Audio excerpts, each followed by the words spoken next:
Saudações primeiro ano! E aí, como vocês estão? Estudando? Espero que vocês estejam estudando bastante, hein? Praticando muito. Então vamos deixar de mais delongas, vamos iniciar a aula de hoje. Hoje nós vamos falar de trabalho, ou seja, vocês vão fazer um trabalhinho. Tá aqui ó, a capa, como eu quero do trabalho de física, tá? Dessa maneira. Então eu vou explicar a vocês como é que vocês vão fazer o trabalho. Brincadeira, pessoal. Nós vamos falar do conceito físico de trabalho. O conceito físico de trabalho ele difere um pouco do conceito popular, né, do conceito social de trabalho, mas ambos têm características em comum. Então vamos a partir de agora estudar um pouquinho de trabalho, de potência e de rendimento, tá? E aí nós temos que ter em mente que nós vamos usar os conceitos de leis de Newton e os conceitos de força aqui para calcular essas grandezas. Então vamos iniciar, tá? Tirar daqui o momento de descontração e vamos calcular realmente o que é o trabalho de uma força. Então, para conceituar o trabalho de uma força, o que é que eu tenho que pensar? Pensar na seguinte situação. Então, considera aqui um bloco, né? E aí eu tenho a força peso, tenho a força normal, e um homenzinho está aplicando aqui uma força F. E aí esse bloco ele se desloca, sai do ponto A, sofre um deslocamento e vai até o ponto B. E aí a força ela é aplicada num ângulo θ qualquer entre o deslocamento do corpo e a força aplicada. E aí o que seria o trabalho? É claro que essa força vai gerar uma aceleração, essa aceleração vai gerar uma velocidade, o corpo vai se deslocar do ponto A para o ponto B. Mas essa força também, ela vai transferir uma energia mecânica, de modo que o bloco possa se deslocar do ponto A até o ponto B. Como é que eu meço o quanto de energia mecânica essa força transferiu para a realização do trabalho? Então eu posso calcular o trabalho através dessa relação matemática. Então, letra grega aqui, ó, tal, tá? Uma letra grega que significa tal, ela é usada para determinar trabalho, tá? Alguns livros, algumas literaturas trazem o trabalho representado pela letra W, um W maiúsculo. Só que para não confundir o W de trabalho com o W da unidade de potência, nós vamos ver que é o watt, né? Aí é colocado a letra grega tal. Então, é o produto da força multiplicado pela direção, o deslocamento, multiplicado pelo cosseno do ângulo θ. Quem é esse ângulo? Eu já disse. É o ângulo entre a aplicação da força e o deslocamento, tá? Então, eu tenho uma força, aplico no corpo, esse corpo se desloca, então eu pego esse ângulo da força e do deslocamento, meço a força, meço o deslocamento, o produto de tudo isso vai me dar o trabalho, que é a energia transmitida pela força para produzir esse deslocamento no corpo, para mover o corpo do ponto A até o ponto B. Tá? Então, uma nova grandeza física necessita de uma unidade. Qual é a unidade no SI de trabalho? A unidade no SI de trabalho é Joule, representado pela letra J, em homenagem a esse carinha aqui, que foi um físico que teve grandes contribuições lá para a termodinâmica. Inclusive, vocês vão ver o efeito Joule e também a lei de Joule, lá na questão da termodinâmica no fim do ano. Um Joule, pessoal, é 1 newton vezes metro, já que a força é medida em newtons, o deslocamento é medido em metros, então se eu multiplico newton vezes metro, eu tenho exatamente 1 joule. Lembrando que o cosseno é adimensional, ele não possui dimensão, ele não possui unidade, então é newton por metro.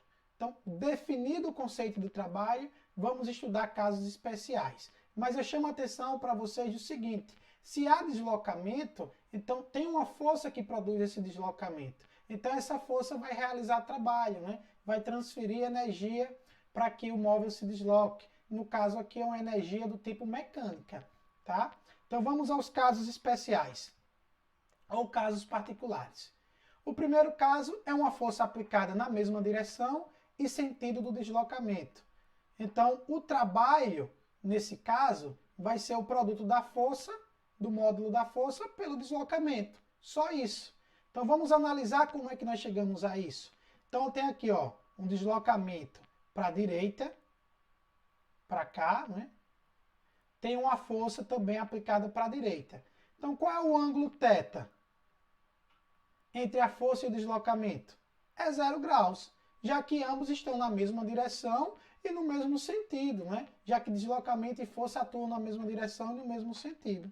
Então, como é que eu faço o cálculo do trabalho? Lembre-se que o cálculo do trabalho é força vezes deslocamento vezes cosseno de θ. Só que θ é 0 graus e o cosseno de θ ele é máximo, é igual a 1. Então, o cosseno de θ, cosseno de 0 graus é igual a 1. Então, qual é a conclusão? Trabalho é igual a força vezes o deslocamento vezes 1.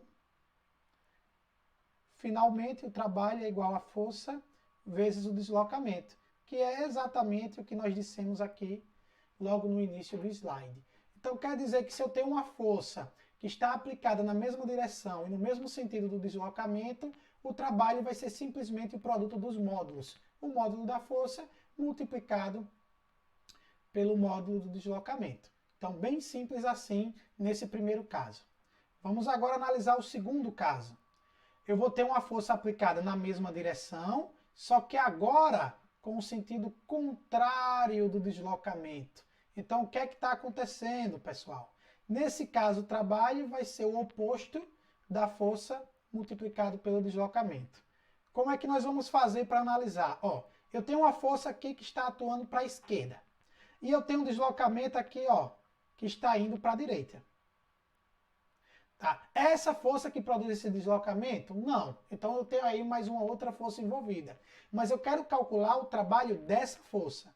Então vamos olhar aqui esse ângulo. Quanto mede, pessoal? 180 graus. Então, quanto é o cosseno de 180 graus? Acertou quem disse menos 1. Então o cosseno de 0 ele é máximo. O cosseno de 180 ele é mínimo, menos 1. Como é que eu calculo o trabalho? Pela relação lá, o trabalho, força vezes deslocamento vezes o cosseno, no caso aqui de 180 graus. Então, o cosseno de 180 é menos 1, então o trabalho vai ser igual a força vezes o deslocamento vezes menos 1. Então, finalmente, o trabalho aqui é menos o oposto da força multiplicado pelo deslocamento, tá? Isso daqui, esse trabalho, ele é chamado de resistivo, tá? Resistente, ou seja, a força está contra o movimento e ela retira energia do sistema, ela retira essa energia mecânica. É o que faz, por exemplo, a força de atrito. Força de atrito é sempre contrário ao deslocamento. Então, a força de atrito sempre vai ter um trabalho considerado negativo, ou seja, sempre vai estar resistindo ao movimento, sempre vai estar retirando energia mecânica desse movimento, no caso aqui da mecânica. Então todo trabalho negativo ele é considerado um trabalho resistivo ou um trabalho resistente. Então coloque aí na cabecinha de vocês a partir de agora.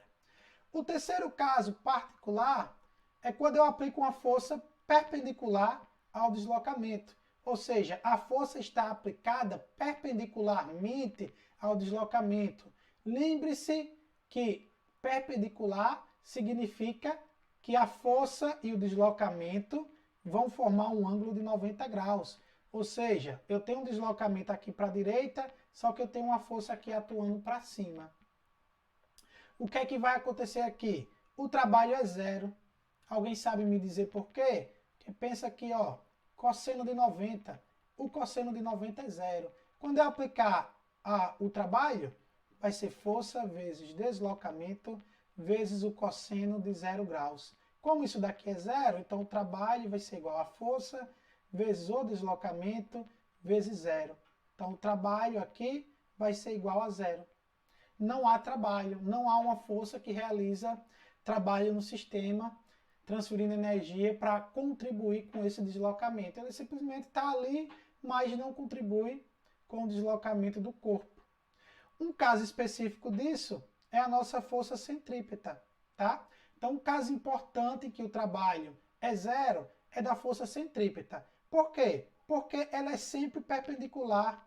O deslocamento vai ser sempre perpendicular à força centrípeta. Então, como o deslocamento está sempre na direção da velocidade e a força centrípeta está sempre apontando para o centro da trajetória, aqui o ângulo entre eles é 90 graus, é de 90 graus. E um ângulo de 90 graus tem cosseno igual a zero. Cosseno de 90 é zero, então o trabalho aqui da força centrípeta vai ser nulo. Então a força centrípeta não realiza trabalho no sistema. A função dela é manter a trajetória curvilínea de um corpo. Então fica aí mais uma curiosidade, mais uma aplicação importante do trabalho. Só recapitulando, o trabalho é a energia transferida de uma força para produzir o deslocamento em um corpo qualquer.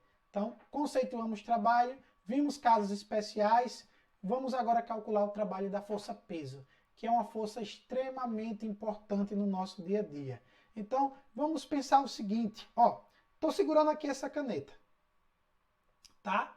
Então, essa caneta aqui tem uma energia acumulada. Por quê? Porque se eu soltar a caneta, o que é que acontece? Ela cai em direção ao centro da Terra. Então, a energia que a caneta acumulou aqui, a energia que a caneta acumulou, ela vai ser transmitida aqui para dar velocidade ao corpo para produzir um deslocamento. Então, como eu calculo o trabalho dessa força-peso? Então, nós vamos ver agora como calcular o trabalho de uma força-peso. Então, eu tenho aqui essa situação. Uma subida, ou seja, lancei uma bola para o alto, né? Então, eu tenho aqui uma certa altura que ela atinge. Então, meu deslocamento é exatamente essa altura aqui, H, tá? E aí o trabalho, lembre-se, é igual a força vezes o deslocamento vezes o cosseno do ângulo θ. Nesse caso aqui, quanto vale o ângulo? Se o deslocamento está para cima, a força-peso atua para baixo, não é? Então, deslocamento para cima, força-peso atuando para baixo, o ângulo é esse daqui, ó. Deslocamento para cima, força-peso para baixo. Esse ângulo aqui mede quanto? 180 graus. Quanto é o cosseno de 180 graus? Menos 1. Então, o trabalho vai ser igual ao módulo da força. Mas como é que eu calculo a força-peso? M vezes G. Vezes a altura, que é o deslocamento, no caso, vezes o cosseno de 180, que é menos 1. Então, no caso aqui, o trabalho vai ser igual a menos mgh. Trabalho resistivo. De fato, né? Se eu lanço algo para cima, a força-peso vai atuar de modo a oferecer resistência a esse deslocamento. O deslocamento indo para cima, a força-peso vai atuar para baixo, então ela está oferecendo resistência a esse deslocamento, está retirando energia desse deslocamento, não é? Desse sistema. Então, é negativa, força, trabalho resistivo aqui no caso. E nós temos outra situação, na descida. Ou seja, lancei uma bolinha, desprezei de uma certa altura. Então, qual é o deslocamento? O deslocamento, novamente, vai ser a altura que ele se encontrava. Só que agora, o que é que eu tenho? Tenho um deslocamento para baixo, só que eu tenho uma força-peso também para baixo.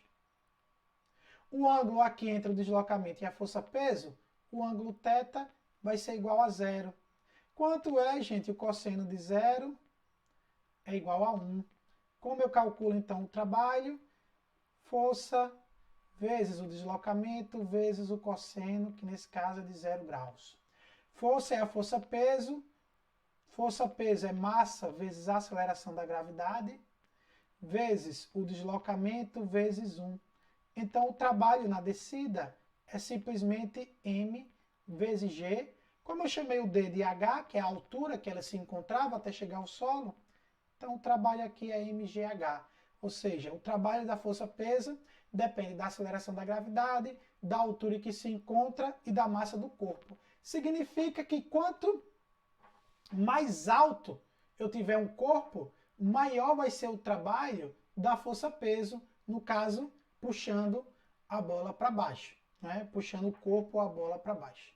Temos uma outra situação para calcular a força-peso. Essa é legal, ó.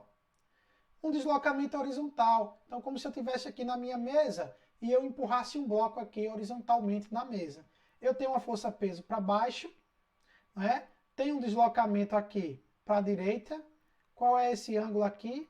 É um ângulo de 90. Como nós já vimos, se o θ é igual a 90 graus, isso quer dizer que o trabalho é igual a zero. O trabalho é nulo, porque o cosseno de 90 é zero. Então, se eu tenho deslocamento horizontal, a força-peso não vai realizar trabalho. Ela vai estar ali mantendo o corpo em direção à superfície terrestre, né, em direção ao centro da Terra. Mas ela não vai realizar trabalho se o deslocamento for horizontal. Só se eu tiver algum deslocamento vertical. E aí a força-peso vai produzir trabalho. E aí nós chegamos numa observação, para vocês tomarem nota, que está aí no livro de vocês. O trabalho da força-peso não depende da trajetória, depende apenas da altura em que ele se encontra.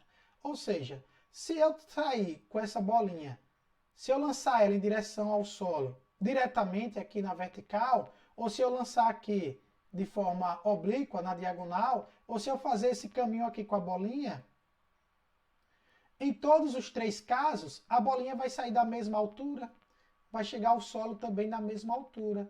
Lembre-se que o trabalho da força-peso é o peso, massa vezes a gravidade, vezes a altura. Nesse caso, o trabalho pelo caminho 1 é igual ao trabalho pelo caminho 2, que é igual ao trabalho pelo caminho 3. Então, o trabalho da força-peso independe da trajetória, depende apenas da altura em que se encontra do solo essa partícula, esse móvel. Então, fica aí a dica, fica a observação. O trabalho da força-peso não depende do caminho, só depende apenas da altura com relação ao nosso referencial. Nosso referencial aqui é o solo. Então, conceituamos aqui o trabalho da força-peso. Vamos avançar com a aula. Até agora, nós calculamos o trabalho de uma força constante, ou seja, a força tem aquele módulo durante todo o movimento. Mas e se eu tiver uma força variável, como acontece aqui no gráfico? Ó, ela é constante e aí depois ela diminui conforme o corpo se desloca. Tá? Então, como é que eu calculo o trabalho de uma força variável? Eu só posso calcular o trabalho de uma força variável através da área do gráfico, ou seja, a área compreendida entre o gráfico da força e o eixo X, que é o eixo do deslocamento. Então, essa área vai ser uma área que vocês conseguem calcular com os suportes, com os requisitos que vocês têm agora, ou seja, as figuras geométricas planas. Então, sempre vai se assemelhar essa força a uma figura geométrica plana, calculando a área, calcula-se o trabalho. E vale ressaltar aqui que essa força que nós estamos mencionando a componente da força que está indo na direção do deslocamento. Ou seja, nós estamos considerando que essa força variável tem a mesma direção e o mesmo sentido do deslocamento. Por isso que nessa conta o cosseno de zero já está embutido, que é 1. Então, como é que fica o cálculo da área aqui para dar o trabalho? Então, vai ser a área compreendida entre o gráfico da força e o eixo do deslocamento, que é o eixo X. No gráfico de força por deslocamento. Então, um gráfico de força por deslocamento, se eu calcular aqui essas áreas, eu vou calcular o trabalho total. Só que tem um detalhe. O cálculo de área, se eu calculo a área de um objeto, vai ser sempre positiva. Só que dependendo da situação aqui, eu vou considerar um sinal algébrico, ou seja, eu vou considerar um valor da área, só que vai ser negativo. Ou seja, aqui, ó, o sinal algébrico de cada área será determinado o seguinte. O cálculo da área vai ser maior que zero, vai ser um valor positivo, se ela estiver acima do eixo horizontal. No caso aqui, esse A1 está acima, então ele é maior que zero. E ele vai ser menor que zero, ou seja, ele vai ser negativo, se a área estiver abaixo do eixo horizontal. A área está aqui abaixo, então essa A2 seria negativa, seria menor que zero. Então aqui seria positivo. Então, aqui seria positivo e aqui seria negativo. Então, o trabalho ele é numericamente igual à área A1 menos a área A2. Faço as contas da área, isso daqui seria um trapézio. Se eu souber a base maior, a base menor e a altura, consigo calcular a área. Isso daqui é um triângulo. Se eu souber a base e a altura, consigo calcular a área também do triângulo. Faço essas contas. Quem estiver abaixo do eixo X, do eixo horizontal, subtraio. Quem estiver acima, eu somo. faço esses cálculos e eu vou ter exatamente o valor do trabalho dado em Joule. Beleza? E aí tem uma aplicação para isso. Onde é que eu vou aplicar o trabalho de uma força variável? Na força elástica. Então, quando nós conceituamos força elástica, nós conceituamos que ela é uma força variável. Quanto mais você puxa uma mola, né, maior será a força elástica aplicada nessa mola, ou seja, a tendência dela em retornar para o seu estado relaxado, para o seu comprimento inicial. E aí eu tenho aqui, ó, uma mola com seu comprimento inicial e ela foi esticada por uma força qualquer aqui, no caso uma força peso, né? E aí vai ter um comprimento X aqui, uma deformação X, que o X é o comprimento final menos o comprimento inicial, então é uma variação. E aí eu posso aqui criar o gráfico da força elástica, né? Lembrando que a força elástica em módulo é a constante elástica vezes a deformação sofrida, vezes o x, né? Considerando aqui que parte da origem. Então, o que é que eu vou ter aqui? Para um deslocamento x, eu vou ter uma força aplicada à mola kx. Então, o trabalho da força por deslocamento, lembre-se que o trabalho é numericamente igual à área. Como é que eu calculo a área? Isso daqui é um triângulo retângulo. Base mede x, a altura mede kx. Então, o trabalho vai ser numericamente igual à área, que é base, x, vezes a altura, que é kx, tudo isso dividido por 2. Então, como é que fica isso? X vezes x vai dar x ao quadrado, e aí eu tenho o trabalho da força elástica, deixa eu colocar aqui, é a constante elástica multiplicado pela deformação ao quadrado, tudo isso sobre 2. E aqui eu tenho o cálculo do trabalho da força elástica, que a gente obteve através do trabalho de uma força variável. Lembrando que a força elástica é considerada uma força variável. E mais uma vez, não depende do caminho, né? Depende da formação que o corpo sofre, da elasticidade que esse corpo tem e da deformação que ele sofre. Assim como a força-peso, a força elástica não depende do caminho, elas são consideradas forças conservativas. E a forças conservativas está associada a uma energia potencial, que é o que nós vamos ver um pouco mais à frente nesse capítulo. O trabalho da força elástica, ela vai ser positivo enquanto a mola estiver retornando ao comprimento natural, ou seja, enquanto ela estiver retornando, ela foi esticada, depois ela foi solta até retornar ao seu comprimento natural. E ela será negativa ou resistente quando a mola estiver sendo distendida ou comprimida, ou seja, quando eu puxar a mola, o trabalho vai ser resistente, porque a tendência da força elástica, quando eu puxo a mola, é querer voltar ao seu estado inicial, ao seu estado relaxado. Então é se opor ao deslocamento, se opor ao movimento. Então por isso que ele será negativo. E ele será nulo quando a mola descrever uma trajetória fechada.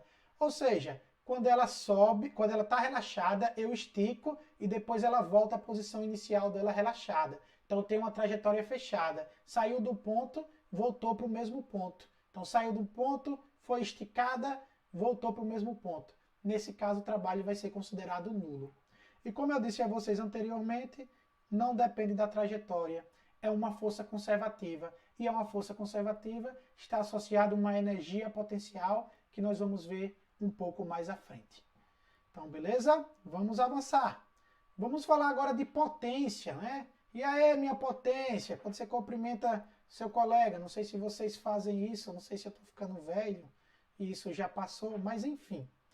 A potência, pessoal, vocês veem muito no dia a dia, nos aparelhos eletrônicos. Todo aparelho tem uma potência ali, né? Carro tem potência, não, esse carro aqui é mais potente que o seu carro, o meu carro é mais potente que o seu. E aí tem uma potência associada. Mas vamos conhecer o que é potência? Então vamos lá. Primeiro, é uma grandeza escalar, ou seja, não vai ter vetor. Ainda bem, né? Nós não precisamos calcular módulo, direção e sentido, é só um número. E o que é a potência média? A potência média é a taxa com que com que determinado trabalho é determinado. Eu preciso saber, às vezes eu quero saber se esse trabalho ele foi realizado de maneira rápida ou se ele foi realizado de maneira mais lenta, conforme o tempo. Então, para saber essa taxa com que o trabalho é realizado, eu vou precisar conhecer o tempo em que esse trabalho é realizado. E aí a potência é exatamente isso, a razão entre o trabalho e o intervalo de tempo dessa realização. Significa o quê? Que quanto maior for o tempo para executar o mesmo trabalho, menor vai ser a potência. Ou seja, quanto menor for a potência, menor será o trabalho desenvolvido por um automóvel. Tá? E aí nós temos unidades, né? Nova grandeza física, preciso de uma nova unidade. Trabalho é medido em quê? Em joule, né? Tempo é medido em quê? Em segundos. Então, joule por segundo nós chamamos de watt ou de watt. Né? Onde é que a gente vê muito isso? Conta de energia. Né? Ah, minha casa consumiu 100 kW. Então, ela consumiu 100 mil watts de potência elétrica para fazer os aparelhos funcionarem. Sim, também tem potência em eletricidade. Basicamente, toda energia, tudo que for energia, tem uma potência associada. Seja ela mecânica, seja ela elétrica, seja ela térmica. Nós podemos associar uma potência, ou seja, o ritmo com que essa energia é transmitida, com que essa energia é usada. Então, como eu disse, 1 watt é 1 joule por segundo. Mas nós temos outras potências que são comuns, principalmente nos automóveis. O cavalo a vapor, não é? Você pegar a ficha técnica de um carro, ele tem lá potência, tantos cavalos, né, que é tantos CV, que é um cavalo a vapor. Então, um cavalo a vapor é 735,5 watts de potência, ou seja, 735,5 joules por segundo ele pode realizar o trabalho motor do carro. E nós temos também o horsepower, que nada mais é que o poder do cavalo, é como se fosse uma medida de cavalo a vapor também, representado pelo HP, e um HP 745.7. Muito próximo aqui, essas duas unidades. Né? Então, a potência vai ser o trabalho aqui dividido pelo tempo, ou seja, a taxa com que esse trabalho é desenvolvido. Ou seja, pego o trabalho, divido pelo tempo e vou ter a potência. E nós podemos relacionar potência com velocidade. Então, o primeiro passo, lembre-se que velocidade média é igual a ΔS sobre ΔT. Ou então eu posso considerar que é o deslocamento sobre ΔT. E lembre-se que a potência média é igual ao trabalho sobre ΔT. E como é que eu calculo o trabalho? O trabalho é F vezes D vezes o cosseno de θ. Então eu posso substituir aqui a potência média por F vezes D, vezes o cosseno de θ, tudo isso dividido por ΔT. Mas quem é D por ΔT, pessoal? Velocidade média. E aí a minha potência média é igual a força vezes a velocidade, vezes o cosseno de θ, vezes o cosseno de θ, né? Lembrando que aqui é a nossa velocidade média. E aí eu posso relacionar potência com velocidade. Sabendo a força que está sendo aplicada para produzir esse deslocamento, faço as contas e aí relaciono potência com velocidade. Se a gente considerar que a força está na mesma direção e no mesmo sentido do deslocamento, e aí esse cosseno de zero seria igual a 1, podemos fazer o seguinte. Se o θ é igual a zero, a potência média é igual à força vezes a velocidade média. Isso daqui é importante. Quando nós queremos calcular a potência, nós temos força e velocidade, por exemplo, ou nós queremos calcular a velocidade, nós temos potência e força, também dá para se calcular uma velocidade média. Então, agora vamos falar do gráfico da potência por tempo. E o que é que essas áreas aqui indicam? O que é que essas áreas vão indicar, pessoal? Vai ser o trabalho, tá? Então, o trabalho vai ser numericamente igual à área compreendida entre o gráfico e o eixo do tempo, ou seja, entre esse gráfico aqui de potência, uma potência variável, se eu tiver uma potência variável, se eu não tiver mais uma potência média, né? Então, se eu calcular essas áreas, eu vou ter exatamente o trabalho. E segue aquela mesma ideia do sinal. Área acima do eixo horizontal, ou seja, A1 positiva. Área abaixo do eixo horizontal, ou seja, A2, o sinal vai ser negativo. Então, o trabalho vai ser numericamente igual a A1 menos A2. Nesse caso aqui, vocês não têm condições de calcular a área, porque não é uma figura geométrica plana, né, que formado não é um polígono no caso, e aí vocês não conseguem calcular a área de uma figura que não seja poligonal, né, que os lados não sejam linhas retas. E aí eu posso calcular o trabalho também dessa maneira. Se eu tiver o gráfico da potência pelo tempo, o trabalho nada mais é que o cálculo das áreas. Porque vejam, potência é trabalho sobre ΔT. Então, nesse caso, o trabalho é igual a potência vezes ΔT. Potência vezes ΔT, um gráfico aqui P vezes T, vai dar exatamente as áreas desse gráfico com relação ao eixo horizontal. E para finalizar por hoje, vamos falar de rendimento. O que é o rendimento? A gente pode fazer um parênteses. Qual é o seu rendimento na escola? Então, quais são as tuas notas? E aí o teu rendimento está relacionado à nota que tu obtém de um total geral de notas, né? De uma nota máxima. E aí ela vai medir a eficiência, o rendimento, vai medir a eficiência na realização de um certo processo. E que processo é esse? Nesse caso é um processo de potência. Então eu tenho aqui um motorzinho, e aí esse motor vai gerar trabalho, e esse trabalho gera uma certa potência. Só que devido ao atrito entre os materiais aqui do motor, devido a outros fatores, toda a potência gerada, ela não é consumida exatamente pelo motor, não é para fazer o motor funcionar. Ela é dissipada na forma de calor, na forma de atrito, e aí eu preciso saber o rendimento desse motor. Quanto maior for o rendimento, melhor será o motor, melhor será um móvel também. Então vamos imaginar o seguinte, eu tenho uma máquina que tem uma certa potência total. Só que ela usa para o seu funcionamento uma potência útil. Da potência total, eu tenho uma potência útil que é efetivamente usada no funcionamento. E eu perco uma parte da potência, dessa potência total, que ela é dissipada pelo atrito, né? O motor aquece e aí ela é dissipada também na forma de calor. E aí eu posso calcular um rendimento, saber o quanto da potência total de um determinado motor, de um determinado equipamento, é realmente usada no funcionamento desse motor. Então, como é que eu calculo o rendimento? Basta que eu pegue a potência útil dividida pela potência total. E é adimensional, ou seja, não possui unidade, porque eu estou dividindo potência por potência. Então, eu estou dividindo watt por watt. Watt dividido por watt dá 1, e aí fica adimensional. Em alguns casos, eu posso calcular esse rendimento em porcentagem. Basta eu dividir a potência útil pela potência total e multiplicar por 100%. E aí eu vou saber o rendimento de determinada máquina, não é? Quanto maior for esse rendimento, melhor ela pega essa potência que ela tem total e melhor ela distribui para o funcionamento, ou seja, ela perde pouca potência, ou seja, pouca energia é dissipada nesse rendimento.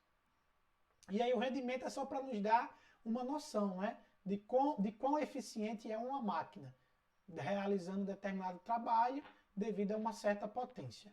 Então, por hoje é só, pessoal. Recomendo que vocês estudem, olhem um livro, voltem aqui à aula nos pontos sempre que for necessário. Não assistam de uma vez só, pausem, reflitam sobre o que está sendo dito, façam as questões do livro e nos vemos na aula online para tirar as dúvidas. Então é isso, bons estudos e até a próxima, pessoal!